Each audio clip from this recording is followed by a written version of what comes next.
আসসালামু আলাইকুম বন্ধুরা, কি অবস্থা সবার? আশা করি সকলে ভালো আছেন। আলহামদুলিল্লাহ আমিও ভালো আছি।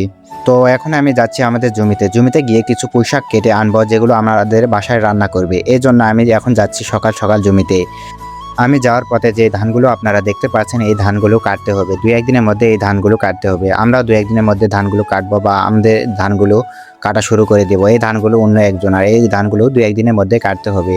এখন যে ধানগুলো দেখতে পাচ্ছেন, এই ধানগুলো এখনো বের হয়নি। এই ধানগুলো হয়তোবা ঈদের পর কাটা হবে। আমাদের এদিকে রাতের বেলা একটু বৃষ্টি হয়েছে। বৃষ্টি হওয়ার কারণে রাস্তাগুলো ভিজে রয়েছে বা আলগুলো ভিজে রয়েছে। আমি যেতে যেতে ভিজে গিয়েছি। দেখুন আমি কিভাবে ভিজে গিয়েছি। যাওয়ার পথে আমাদের ধানের জমিটি রয়েছে। চলুন আপনাদেরকে আমাদের ধানের জমিটি দেখাই। এখন যে ধানের জমিটি দেখতে পাচ্ছেন, এটি হলো আমাদের ধানের জমি। আমাদের ধানের জমির ধানগুলো এখনো পাকেনি, ধানগুলো ফুল বের হয়েছে। এই ধানগুলো হলো জিরাশাল ধান। এই ধানগুলো কিছুদিনের মধ্যে কাটা হবে বললে ভুল হবে। ২০ দিন হয়তো বা ঈদের আগে আগে আমরা এই ধানগুলো কাটবো। এই ধানগুলো ভালোই হয়েছে, খুব খারাপ হয়েছে এটা বলা যাবে না, আবার খুবই ভালো হয়েছে এটাও বলা যাবে না। আলহামদুলিল্লাহ, যা হয়েছে অনেক ভালো হয়েছে। ধানগুলো কীরকম হয়েছে আপনারা অবশ্যই কমেন্ট করে জানাবেন। তো এখন আমি যাচ্ছি আমাদের পুঁইশাকের জমিতে বা আমাদের ভিটাতে, যেখানে আমরা অনেক কিছু লাগিয়েছি। চলুন আপনাদেরকে কিছু দেখাই। এখানে আমরা কিছু পটল লাগিয়েছি। দেখুন এখানে কত সুন্দর লাল শাক হয়েছে। এই লাল শাকগুলো আমরা কিছুদিন আগে ছিটিয়ে দিয়েছিলাম পটলের জমির নিচে, এই জন্য লাল শাকগুলো কি সুন্দর হয়েছে। দেখুন এইটা আমাদের পুঁইশাক। এই পুঁইশাকগুলো আজকে আমি কেটে নিয়ে যাব বাসায় রান্না করার জন্য।